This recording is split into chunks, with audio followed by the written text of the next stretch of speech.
video is going to be a little bit different than our usual stuff happening on the farm, although this happens on our farm as well, I guess, right? This is Taylor, our youngest. How old are you, Taylor?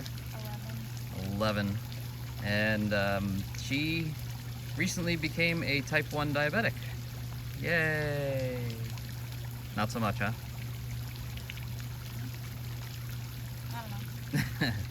So we just figured we'd jump on with her and kind of walk you through some of the things that she does on a daily basis, and maybe there's someone else out there that's recently diagnosed and might learn a few things or understand it a little better. So, Tay, about 7 months ago, we were on vacation. Yeah, it's been that long. About 7 months ago, we were in Lancaster, Pennsylvania, and the week before that, you weren't feeling that great. But we were like, oh, there's lots of viruses and colds going around, so we're kind of thinking that. And then just before we're gonna leave, you probably were a little worse, yeah? And so we were like, okay, let's make an appointment, but obviously we had to get an appointment when we got back from vacation, the Monday we got back. So we went, and she was just, what were you? What were some of the symptoms? Tired. You gotta talk loud. I was tired. Tired. And I needed someone to carry me because my legs hurt all the time. Yeah, so we were in Lancaster, and we I were was out. hot You were hot? all the time. Hot all the time. We were camping, and you know, we were out by the fire having s'mores and different things, and she would be inside like wanting to sleep. And so then the next day was Saturday. Well, the night before we went out to eat, and you had like what, ice cream and Right. lots of carbs, let's say. And that probably triggered the next day, which was you being almost incapacitated. I would say you woke up and went immediately back to sleep on the couch. Your heart was racing. Your breathing was really deep and slow, and she was not okay. So, you remember that?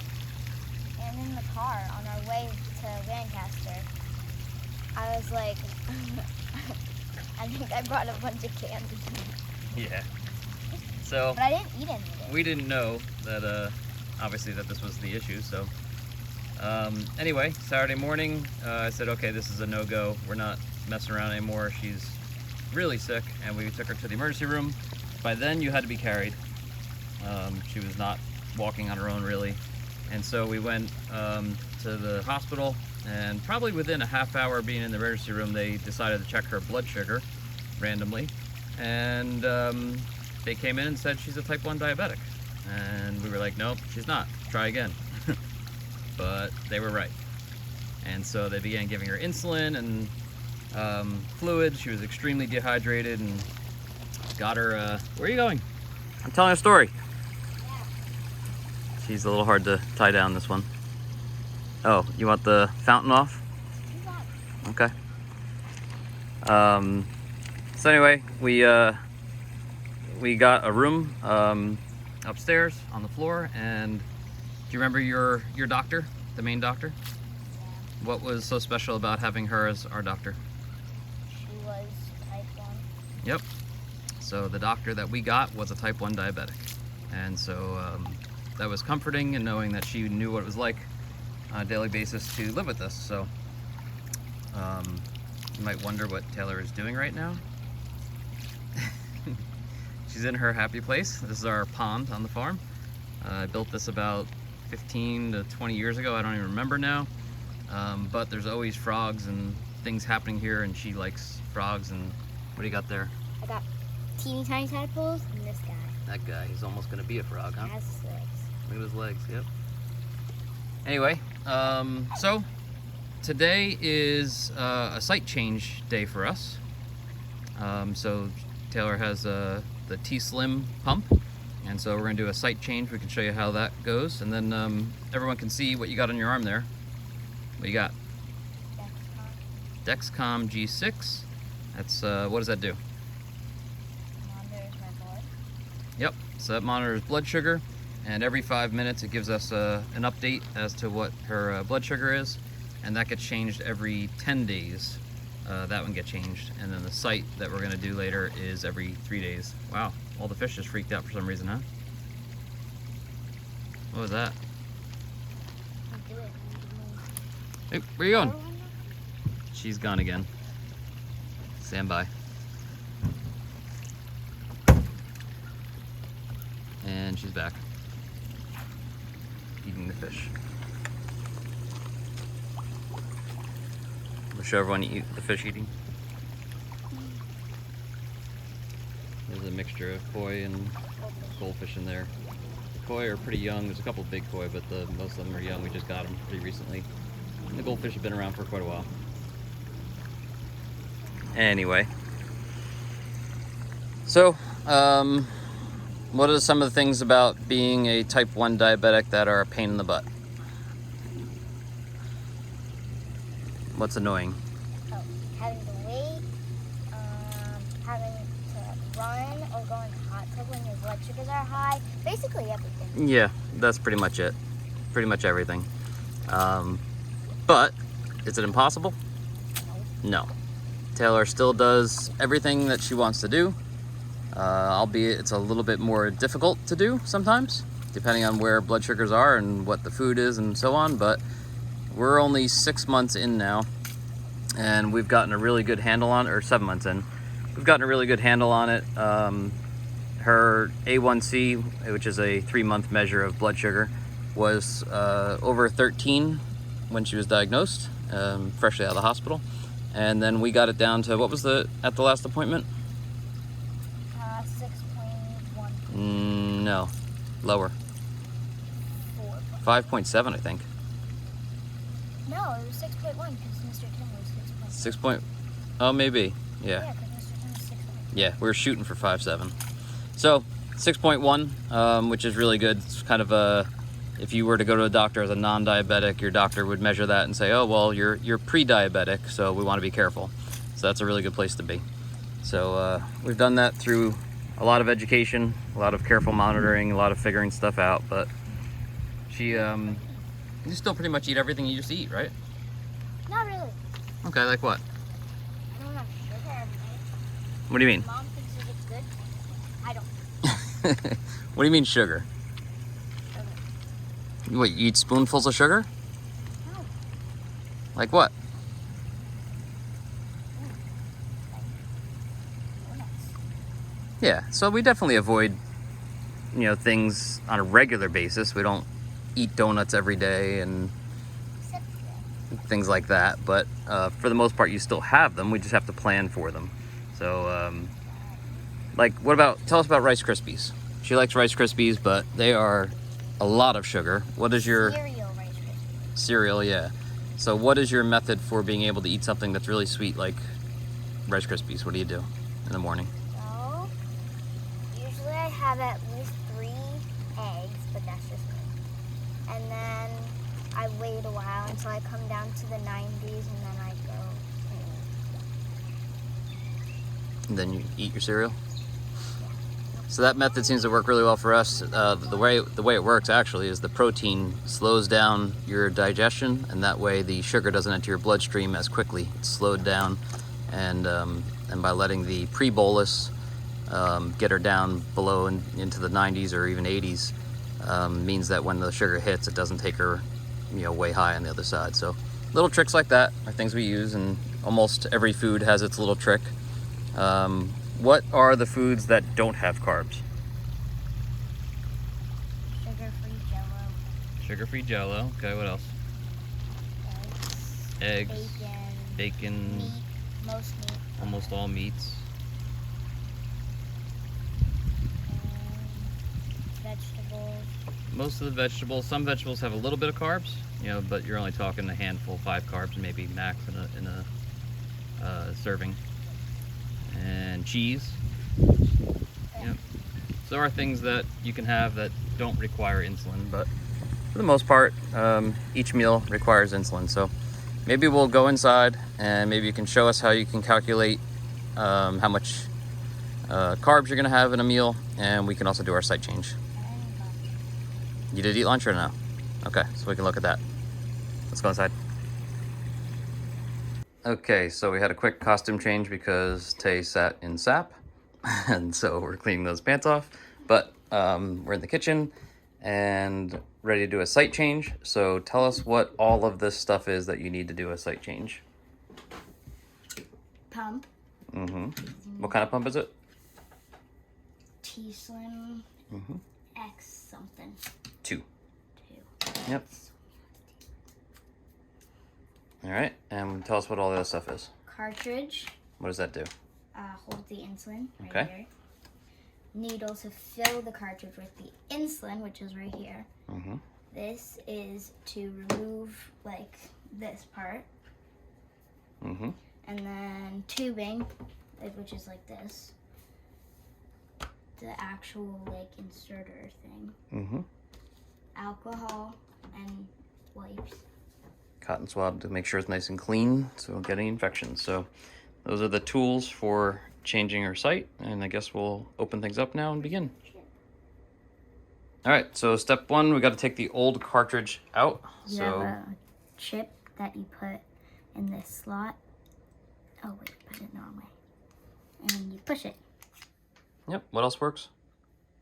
Quarter and really anything else like that. Yep, all right.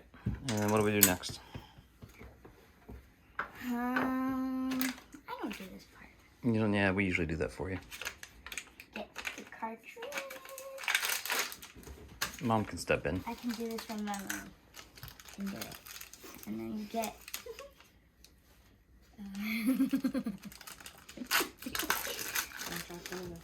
What? Yeah, and then you get your needle with its tip. Very sharp.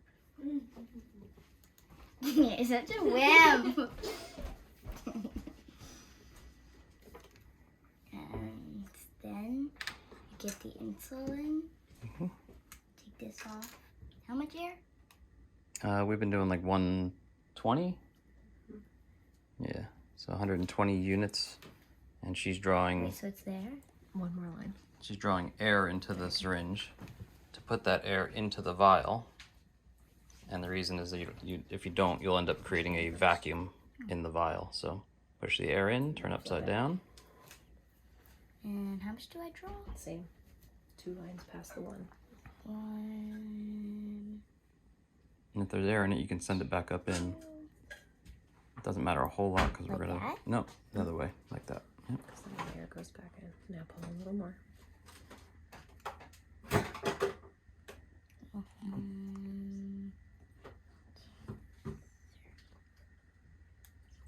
All right.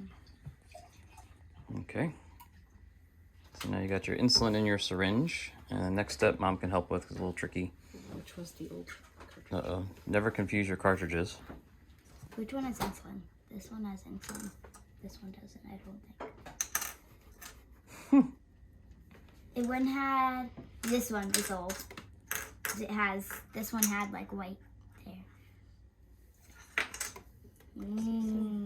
I'm not, no. There's a little white dot on top of the cartridge, and you put the syringe in there, and then you draw back on the syringe, and what you're doing is actually removing the air. You see the bubbles coming up. That's air that's in the little baggie that's inside of the cartridge, so that'll remove the air out. And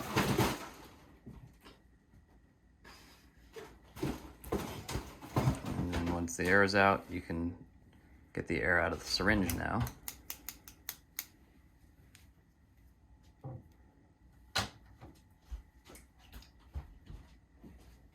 And once the air is out of the syringe, you can then place the syringe back into the little white spot and force the insulin into the cartridge. All right, we have a loaded cartridge. All right, what's next, eh? You put your cartridge back into the pump.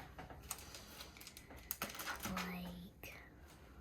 It's a little crooked. Crooked. Yep, Pull it all the way out. There. there you go. And here, click. All right, you're in. What's next? Safety first, kids.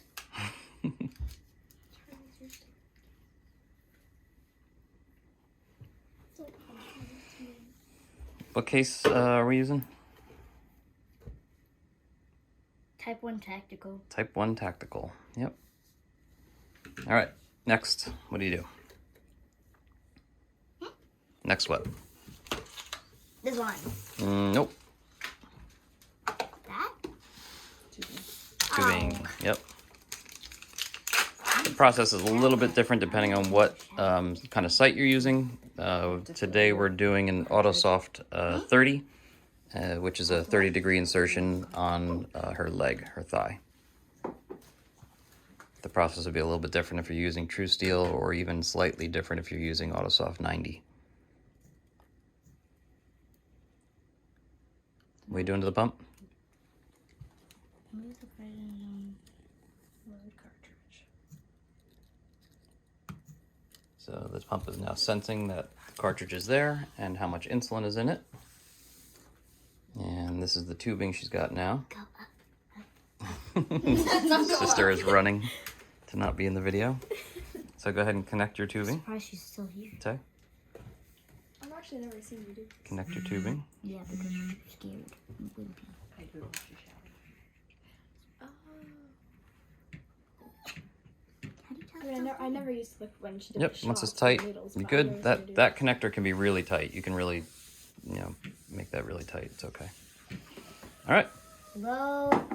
Oh, okay. What? Low power. What does it say? Low power. Are you kidding me? Kids, always make sure you charge your pump, right? Unlike Taylor. Don't touch your pump. All right. Is it going to let us go even though you didn't charge your pump? Mm-hmm. Okay. So now we have our line connected, and now we begin the process of filling the tubing. Wait, so move the pump up. So we hold the pump vertical and the tubing vertical and begin priming.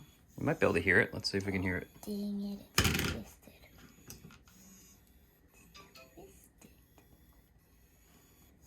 So the reason the pump is held in this direction is to make the air go to the top of the cartridge, and that then helps the air bubbles to get out of the tubing. And you just keep going until you see drops of insulin come out the end of your tubing.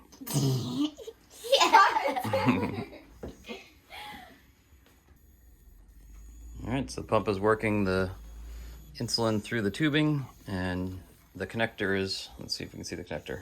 There's the connector, there it is. and you can see a little drop of insulin coming out of there. So we know that we've got insulin through the whole tubing, and we can then stop the priming process. And she's ready. So our next step will be to get the site prepared and inserted. There's insulin on the clip. So next, we're gonna get the site ready. So this is an Autosoft 30 inserter. Oh, you're gonna get some alcohol first. We like these little pump bottles, are pretty convenient for this. Which leg are we doing? 1, 2, 3. Oh, that's an ant plate. 1, 2, 3. They both. Oh, no, this one is 4. So this one. So clean the We area would well have with a alcohol. Square. Hmm? We go in a square. 1, 2, 3, 4. So 1, 2, 3, and then 4. We actually rotate with her. We rotate leg to leg, and then just the lower back, upper butt area, either side, and then back to legs again. That way it's, a total of almost, 9 or 12 days before you get back to an existing site. So, all right. So Mama, help with this part. Pull it on first. So there's a spot in the back that you pull, and that sets it. I didn't hear it click. This one doesn't. It did? Okay, It good. doesn't. It's on. I was gonna say it doesn't click. This one doesn't really. And then Right on the this square gets part, held. Mom. This gets held at 30 degrees, and there's little pads on the bottom there that help you to see where 30 degrees is. Just squeeze a little bit, not a lot. That's Just a good. little. Yeah. Yeah. Okay, so then we just... 3. Did you 2, peel? Hold on. Oh, you don't peel. 3, 2, 1. So that kind of just shoots it down at your leg. And there is a pretty long insertion needle on there. And it hurts a little, right? I know. That's the pump is dying.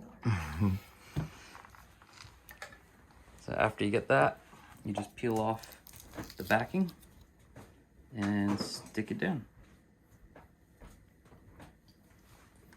And once that's stuck on, No. we would then connect. That's a lot more than usual. That one hurt? The legs are That's because everyone was watching. We haven't done it. No. I wasn't. All right, and then you can connect your tubing with the clip. And you hear the click. And what's the last step? Do you remember? One more step. What are you doing? Filling the thing. Cannula. Yep. So the last step is fill the cannula. The cannula is actually the little plastic part that goes under the skin. 3. This one's 0.7.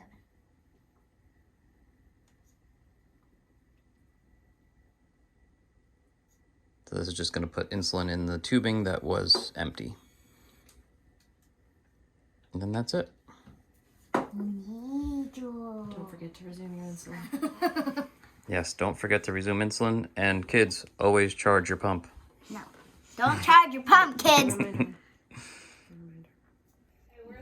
So this is her Dexcom app, and you can see the graph shows her blood sugar up and down, and then below that you see there's little rectangles that have numbers, and there's little droplets that have numbers. Those are her basal rate, which is kind of balancing out against her liver how much insulin is being put out. So every 5 minutes, I believe, that delivers little micro amounts of insulin. And then the larger ones are areas where she has told it to give insulin. And you can see she's 93% in range in the past 24 hours, so that's great, between 70 and 180. And then you'll see other things on this screen too, like auto boluses. If the pump decides she needs insulin, it'll add more and things like that. So she has the same thing on her pump as well. She can look on this or on the pump. You're not Okay, so it's lunchtime, and Tay's trying to figure out what she wants. Digging on through the refrigerator here.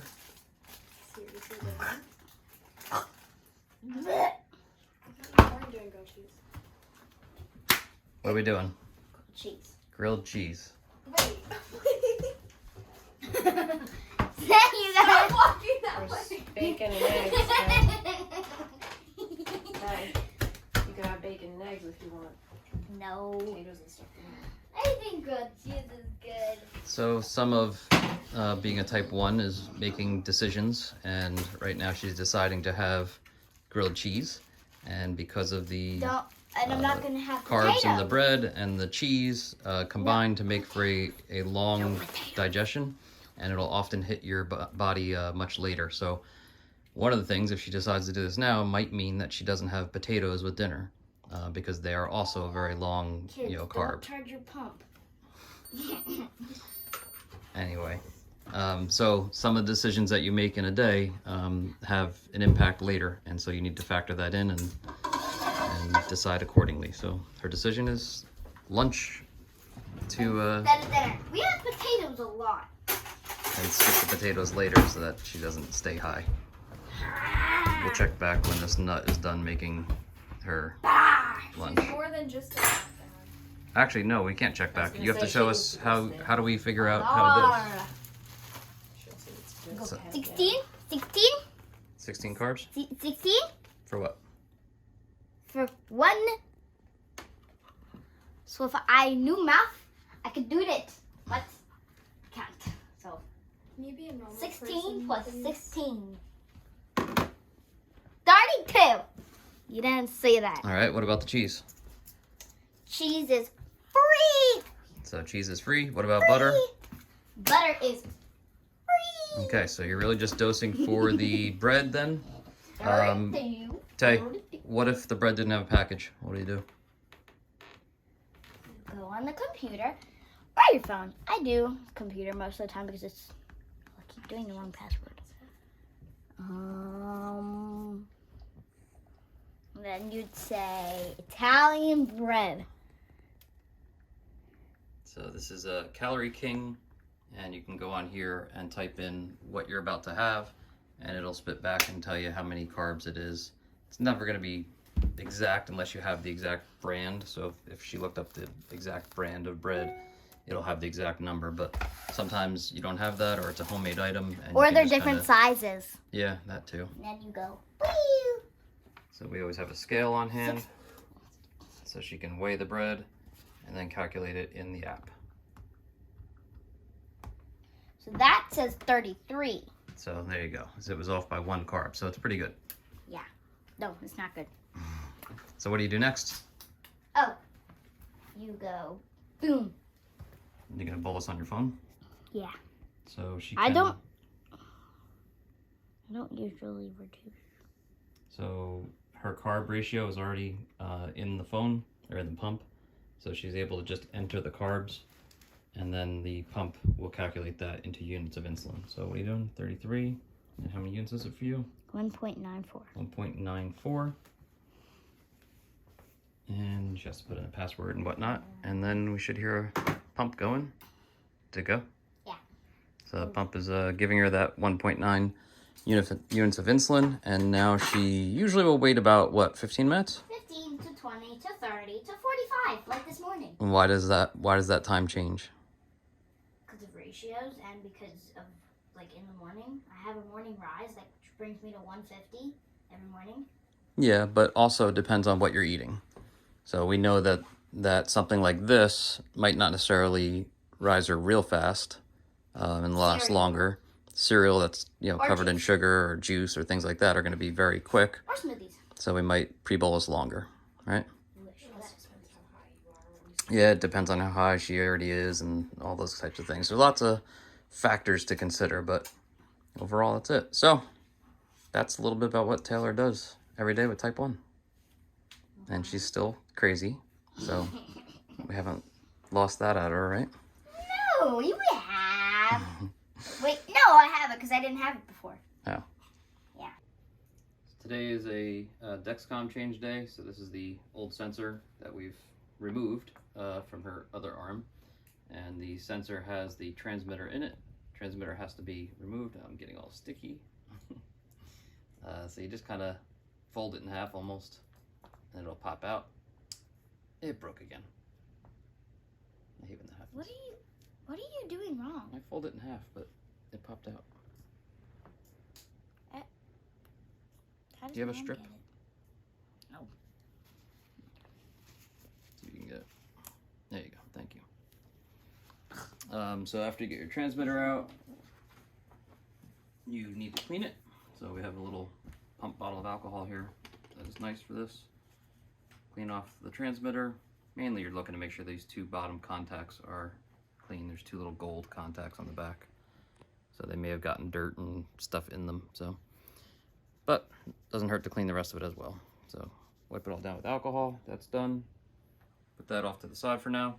We did stop the transmitter before doing this. And getting the transmitter off using Unisolve is the way to go. We tried a couple other solvents, but this one does not affect your skin. You don't feel any burning or anything, and it dissolves it in under a minute, I'd say, right? Yeah? Probably like 5 seconds. Well, I don't know about that, but I put it on. yeah. So we put this on, let it sit a little bit, and it just turns the adhesive into mush. So old sensor's done. New sensor.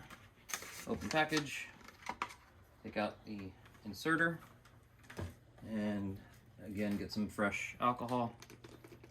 You are piercing the skin when you do this, so making sure that the area is clean is important. I usually just hose down her whole arm just to make sure we can put it anywhere we want. Are we going kind of on the back, or where are we going?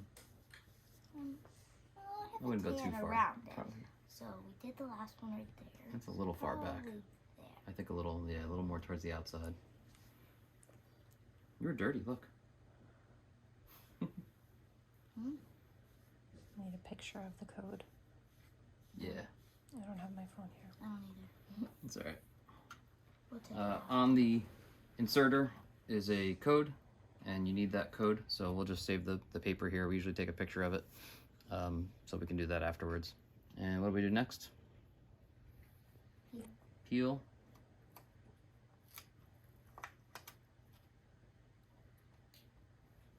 save the paper for the picture. All right, and next is to place the inserter against the arm. So we're gonna go, where you wanna go here? A little bit on the outside like there. Okay, so just push, and then you can rub it on there pretty good. I'm putting a lot of pressure on there to make sure it sticks really good. She loves to remove the little clip for some reason. And throw it across the room. And then you can kind of tent up a little bit. If you push the arm, you'll push some of the fat to the back. Don't squeeze. Don't squeeze, right. Just push some of the fat to the back, and don't push on the inserter either. Just kind of leave it gently against the skin. Seems to work well for us. And then we count, right? Ready?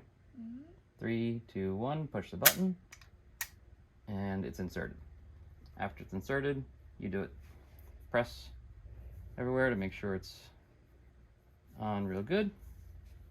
Down here. It's bleeding a little bit. Yeah, a little bit of bleeding, not bad. Not as much as it usually is. And then just take your transmitter. You can place it in. There.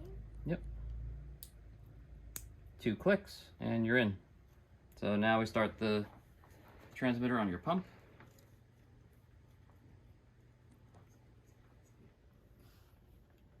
Secret passcode. No. No. Yeah. Yep, in there. My CGM. That wants the code, so I'm going to give it the code now.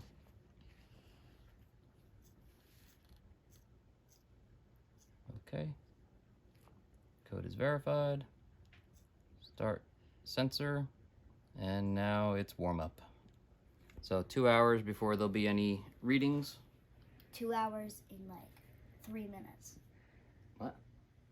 When it gets to the 5 minutes, it takes like 3 minutes longer than it says. Oh. So it takes 2 hours to warm up. The And new 3 minutes. And 3 minutes. The new G7 is a lot less. I can't remember what it is. You remember 30 minutes, I think? 30. I think it's 30 minutes, but it doesn't work with T-Slim yet, so we'll have to wait. And that's it. So there's a rundown of a few of the diabetes tech items that Taylor uses on a daily basis. They definitely make life a lot easier. There's a lot of people that did all of this without all this technology for a very long time, and we're kind of like, I don't know how they ever did it, but they managed. So One of her friends still does. yep, Mr. Tim did, right? No, she doesn't have like this or Yep. anything. So, but that's personal preference. If they want to do it without it, they do it without it. We like to do it with it. Oh, diabetes tech. Ignore the. She's not dying. I didn't stop the sensor, so it when it comes out, it goes really low. But this is a sugar pixel. It's a great little device. It's going to show her current glucose level. These are bars mean minutes, so this is how many minutes until the next reading. And then it shows you an arrow where she's trending down or level or up, and the change since the last reading. There's a little plastic puck here that if you have this in your bedroom, you can put this under your pillow and it'll vibrate when the alarm goes off. And then there's also a snooze button on top. It has some fun features too. We have it set up to kind of be the most useful for us, but you can put it in like emoji mode and things like that, and it'll have a unicorn on it if you're 100, or it'll say yeet if you're doing really good or whatever. So kind of fun. That's another piece of technology that we use. I like the emoji mode. She doesn't like the emoji mode. She'd rather have the information that she needs to take care of herself, right? I just like to see numbers. Numbers. Yep. Like the minus 29, because then I don't have to do math. Anyway, that's all on diabetes for now. I'm sure we'll check back in at some point in the YouTube videos. It is summertime, so I'm off, and we'll hopefully have more videos coming more frequently, right? No, you know. Say goodbye.